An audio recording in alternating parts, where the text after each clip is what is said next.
Ridiot. It's me once again. Synchronicity, neat vid clip. To be honest, it kind of shook my faith. It was kind of like, whoa, what is this? I'd heard of the similarities between different Christ-like figures in the past and so on and so forth. Quite interesting. Don't know how to respond to it specifically. We'd be going back 4,400 years to try to get a grasp on what exactly went on. Crucifixion, of course, had been around for tons of years, so the fact that there's icons of other characters on crosses or tree-like crucifixion poses and stuff, not that upsetting. But let me do this. Let me respond to it this way, because going that far back in the past, who knows about the validity? There's biases that come and go over the course of time from people who study this stuff. So I'm going to leave the specific response to that untouched for now. I may pick it up later, but let me do something a little different. Why don't you do this? 2 Timothy 3. You've probably read it. It is a list of attitudes that mankind will have in the latter days, written 2,000 years ago by the Apostle Paul to Timothy, and it's amazing how it nails an attitude that we see alive and well in the culture.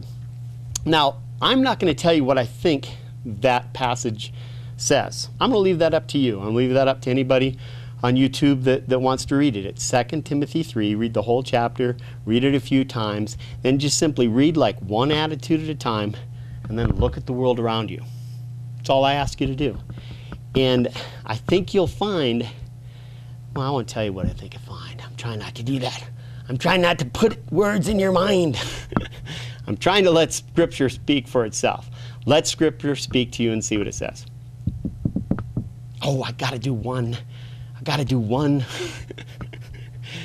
One of the attitudes, I gotta do this. Sorry guys, I can't bite my tongue.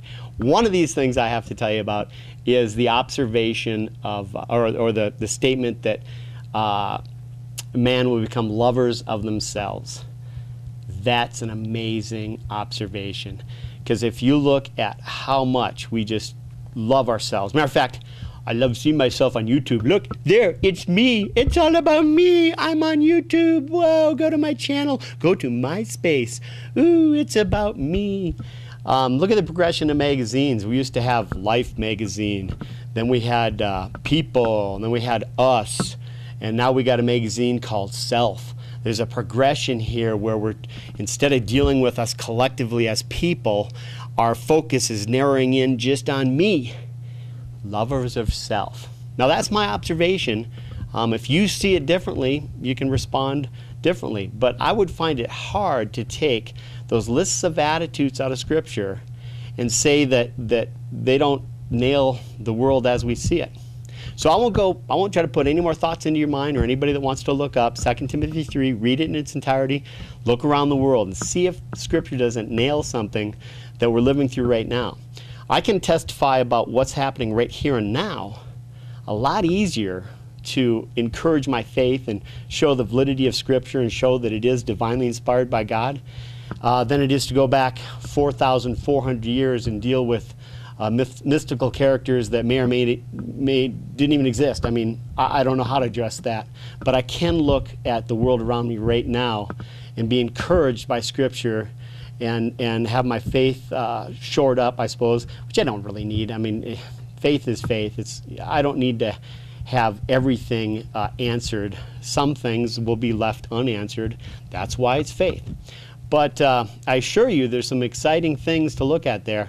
I will also be doing a video on Tyre, which is an Old Testament prophecy that just blows doors on how Scripture nailed every single detail of that prophecy. So anyway, thanks for letting me respond. Think about it. You're a spiritual creature, as I stated in one of my other videos, and there's more to meets the eye than just the physical, than just the material. Catch you later. Bye-bye.